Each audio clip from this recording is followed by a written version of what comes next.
Dhaka stock এক্সচেঞ্জে বর্তমানে engineering sector অনন্য উচ্চতায় পৌঁছে গেছে। আজকের দিনের হাইয়েস্ট টার্নওভার ছিল ইঞ্জিনিয়ারিং সেক্টরে। এই সেক্টরে টার্নওভার হয়েছে প্রায় 250 কোটি টাকা।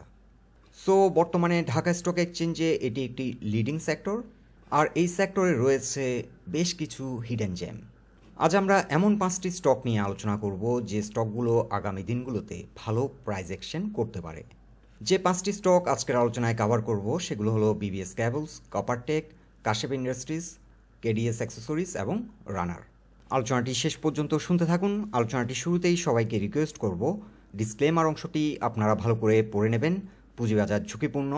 আপনার কোনো পার্সোনাল বাই এবং সেলের কারণে আপনি যদি ক্ষতিগ্রস্ত হয়ে থাকেন সে দায় স্টক অবজার্ভার বহন করবে না। শুরুতেই আমরা ডে চার্টে তুলে ধরছি BBSCABLES লিমিটেড এই কোম্পানিটির অবস্থান। এই স্টকটি আজ দিন শেষে 38.1-এ এসে ক্লোজ হলো। লাস্ট টাইম স্টকটি 42 থেকে র্যালি শুরু করে এবং এটি র্যালিটি কন্টিনিউ করে আপ টু 75+, এবং এরপর থেকেই বড় ধরনের পতনের কবলে পড়ে। ডে চার্টে আমরা লক্ষ্য করছি বর্তমানে 35 থেকে 37 এই জোনটিতে কনসলিডেট হচ্ছে এবং আজকে ভালো প্রাইস অ্যাকশন হয়েছে ভালো ভলিউম নিয়ে।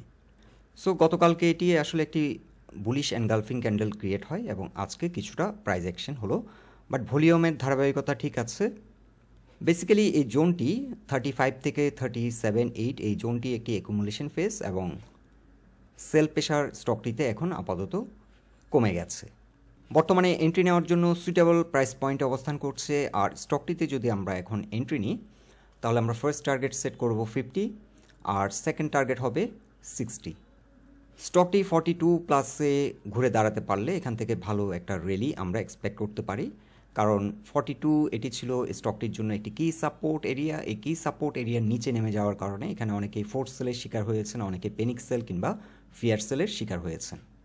সো একটু টাইম দিলে স্টকটি থেকে 30 থেকে 40% গেইন এক্সপেক্ট করা যায় এবং এটি খুব ভালো মানের একটি কোম্পানি, অনেক পুরনো কোম্পানি, তাদের বিজনেস মডেল ভালো এবং এটি একটি সুপরিচিত ব্র্যান্ড বাংলাদেশের লোকাল মার্কেটে।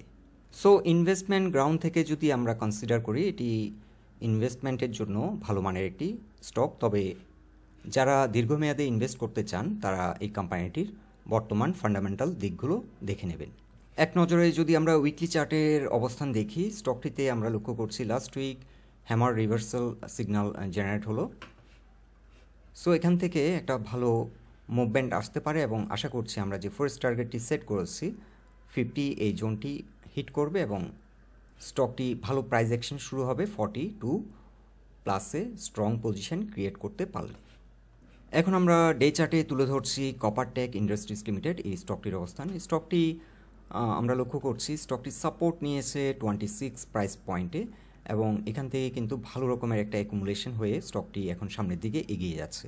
বর্তমানে ডে চার্টে 20 এক্সপোনেনশিয়াল মুভিং অ্যাভারেজে এসে কিছুটা রেজিস্ট্যান্স ফেস করছে, তবে স্টকটির জন্য একটি গুড নিউজ হলো স্টকটির একটি গুরুত্বপূর্ণ সাপোর্ট পয়েন্ট থেকে কিছুটা অনেকটা নিচে নেমে গেছিল, কিন্তু আজকে আমরা লক্ষ্য করছি এই সাপোর্ট পয়েন্টের মধ্যে কামব্যাক করতে সক্ষম হয়েছে। সো স্টকটির জন্য এখন গুরুত্বপূর্ণ সাপোর্ট হচ্ছে 31.7 এবং এই জোনে যদি আর 2-1 দিন সাস্টেইন করে তাহলে স্টকটি এখান থেকে একটা স্ট্রং মুভমেন্টের মাধ্যমে আপ টু 37 থেকে 40 পর্যন্ত প্রাইস অ্যাকশন হতে পারে। আপাতত আমরা এই স্টকটির জন্য টার্গেট সেট করছি শর্ট টার্ম টার্গেট 38, আর স্টকটির লং টার্ম টার্গেট হবে 52। গত কয়েকদিন ধরে এই স্টকটি নিয়ে অনেকের কাছ থেকে আমরা রিকোয়েস্ট পেয়েছি।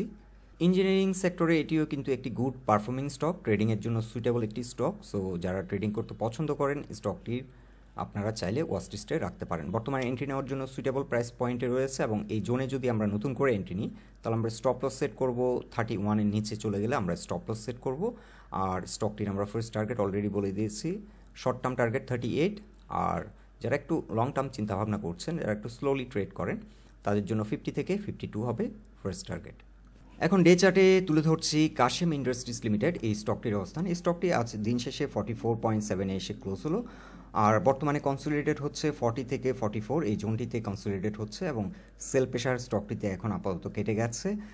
আর আজকে আমরা লক্ষ্য করছি ভলিউম বৃদ্ধির পাশাপাশি কিছুটা প্রাইস অ্যাকশন হলো সো এটি একটি বুলিশ সাইন। আর এন্ট্রি নেওয়ার জন্য স্টকটি এখন সুইটেবল প্রাইস পয়েন্টে অবস্থান করছে। এছাড়া একটি বিষয় লক্ষ্য করছি, কাশেম ইন্ডাস্ট্রিজ এর একটি গুরুত্বপূর্ণ সাপোর্ট পয়েন্ট হলো 44.4। আজকে ডে এন্ডে এসে আমরা লক্ষ্য করছি স্টকটি তার যে একটি গুরুত্বপূর্ণ সাপোর্ট, সেই সাপোর্ট পয়েন্টের মধ্যে এন্টার করলো। সো এখন গুরুত্বপূর্ণ সাপোর্ট পয়েন্টটি রয়েছে 44.3-তে। আমরা একটু অ্যাডজাস্ট করেছি উইকলি চার্টে। সো বর্তমানে এটি হবে কি সাপোর্ট। নতুন করে যদি আমরা এই জোনে এন্ট্রি নিই তাহলে স্টপ লস সেট করব 44-এর নিচে চলে গেলে, কিংবা 43 পর্যন্ত আমরা ট্রেডটি কন্টিনিউ করব। এর নিচে গেলে আমরা স্টপ লস সেট করতে পারি, অথবা যারা একটু সময় নিয়ে ট্রেড করতে পছন্দ করেন আপনারা চাইলে ডলার কস্ট অ্যাভারেজের মাধ্যমে অ্যাভারেজ ডাউন করে স্টকটি হোল্ড করতে পারেন। এটিও কিন্তু ভালো একটি পারফর্মিং স্টক এবং ট্রেডিংয়ের জন্য একটি সুইটেবল স্টক। যারা ট্রেডিং করতে পছন্দ করেন এই স্টকটিও কিন্তু ভালো প্রাইস অ্যাকশন হয়, ভালো পারফর্ম করে। লাস্ট টাইম আমরা একটা হিউজ র্যালি স্টকটিতে লক্ষ্য করছি। 22 কিংবা 21 থেকে এটি যাত্রা শুরু করেছিল এবং প্রাইস অ্যাকশন হয়েছিল আপ টু 71+। সো হিউজ একটি পারফরমেন্স আমরা লক্ষ্য করছি। সো মার্কেট পারফরমেন্সের সাথে সাথে এই স্টকটিও আগামী দিনগুলোতে ভালো পারফর্ম করবে বলে আমরা আশা রাখি। সো স্টকটিতে যদি আমরা এখন এন্ট্রি নিই, শর্ট টার্ম টার্গেট হবে আমাদের 58, এবং যারা একটু সময় নিয়ে ট্রেড করতে পছন্দ করেন তাদের জন্য ফার্স্ট টার্গেট হবে 68। এছাড়া উইকলি চার্টে যদি আমরা ফিবোনাচি রিট্রেসমেন্ট চার্ট ড্র করি, আমরা লক্ষ্য করছি স্টকটি সাপোর্ট নিচ্ছে 61%-এর যে রিট্রেসমেন্ট সাইকেল, সেই সাইকেলটিতে সে সাপোর্ট নিয়েছে প্রাইস পয়েন্ট লেভেল 40.3। সো এটি একটি খুবই গুরুত্বপূর্ণ সাপোর্ট স্টকটির জন্য, এবং এখান থেকে সাপোর্ট নিয়ে এখন বর্তমানে ইউটার্ন নিয়েছে। এখন ডে চার্টে দেখে নিচ্ছি কেডিএস অ্যাক্সেসরিজ লিমিটেড এই স্টকটির অবস্থান। স্টকটি বর্তমানে একটা হিউজ ভলিউমে আমরা লক্ষ্য করছি অ্যাকুমুলেশন হয়েছে।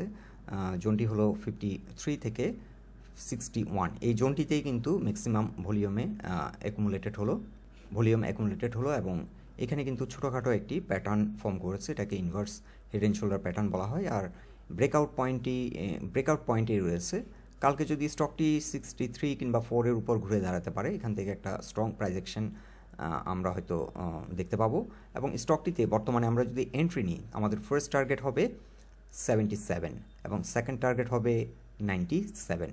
যারা একটু লং টার্ম চিন্তাভাবনা করছেন তাদের জন্য ফার্স্ট টার্গেট হবে 97। ইঞ্জিনিয়ারিং সেক্টরে এটিও কিন্তু একটি হিউজ পারফর্মিং স্টক। আমরা লাস্ট টাইম লক্ষ্য করছি 2020-তে স্টকটি র্যালি শুরু করে, এবং এই র্যালিটি কন্টিনিউ করে 35 থেকে, এবং র্যালিটি কন্টিনিউ করে আপ টু 100+। সো হিউজ একটি পারফরমেন্স আমরা লক্ষ্য করছি। সো দিস টাইম আমরা আশা করছি স্টকটি তার যে রিসেন্ট যে হাইটি করেছিল 100, এই হাইটিকে ব্রেকআউট করে নিয়েও একটি হায়ার হাই করারও সম্ভাবনা রয়েছে, কারণ এই কোম্পানিটিও ভালো একটি ব্র্যান্ড এবং গার্মেন্টস অ্যাক্সেসরিজ জগতে এটি একটি সুপরিচিত নাম, এবং তারা কিন্তু সাকসেসফুল এই ইন্ডাস্ট্রিতে। সো এই কোম্পানিটির বিজনেস মডেল সাকসেসফুল, একটি ভালো ব্র্যান্ড, এবং কোম্পানিটিও খুবই এস্টাবলিশড একটি কোম্পানি। আর এন্ট্রি নেওয়ার জন্য বর্তমানে সুইটেবল জোনে রয়েছে। এখন ডে চার্টে দেখে নিচ্ছি রানার অটোমোবাইলস লিমিটেড এই কোম্পানিটির অবস্থান। এই কোম্পানিটি আজ দিন শেষে 36.8-এ এসে ক্লোজ হলো। 2020 সাল থেকে এই কোম্পানিটি কিন্তু বড় ধরনের পতনের শিকার হয়, এবং বর্তমানে স্টকটি প্রায় তলানিতে এসে ঠেকেছে। সো এন্ট্রি নেওয়ার জন্য বর্তমানে সুইটেবল পজিশনে রয়েছে, এবং এই জোনটিতে কিন্তু হিউজ ভলিউমে অ্যাকুমুলেট হচ্ছে। বেসিক্যালি এখানে যেটা হয়েছে ফোর্স সেল, প্যানিক সেল এবং ফিয়ার সেল। সো এন্ট্রি নেওয়ার জন্য বর্তমানে সুইটেবল প্রাইস পয়েন্টে রয়েছে, এবং রানার নিয়ে আমাদের কাছে বেশ কয়েকটি রিকোয়েস্টও আসলো, যার কারণে স্টকটিকে আমরা কভার করছি আজকের আলোচনায়। সো এই স্টকটি যদি আমরা বর্তমান জোনে এন্ট্রি নিয়ে থাকি, আমরা ফার্স্ট টার্গেট সেট করব 47 থেকে 48, এবং সেকেন্ড টার্গেট হবে 58। আর এই স্টকটির জন্য এখন গুরুত্বপূর্ণ সাপোর্ট পয়েন্ট হবে 33.7 কিংবা 33.8। এটি হবে গুরুত্বপূর্ণ একটি সাপোর্ট পয়েন্ট। কেডিএস অ্যাক্সেসরিজের জন্য এখন কি সাপোর্ট পয়েন্ট হবে 53.7। সো বন্ধুরা, এই 5টি স্টক নিয়ে এটাই ছিল আমাদের অবজারভেশন। আলোচনাটি যদি আপনাদের ভালো লেগে থাকে অবশ্যই পোস্টটিকে লাইক দিন। আপনাদের গুরুত্বপূর্ণ কমেন্টসগুলো আমাদের পাঠিয়ে সহযোগিতা করবেন, আর আমাদের সাথে থাকার জন্য আপনাদের অসংখ্য ধন্যবাদ।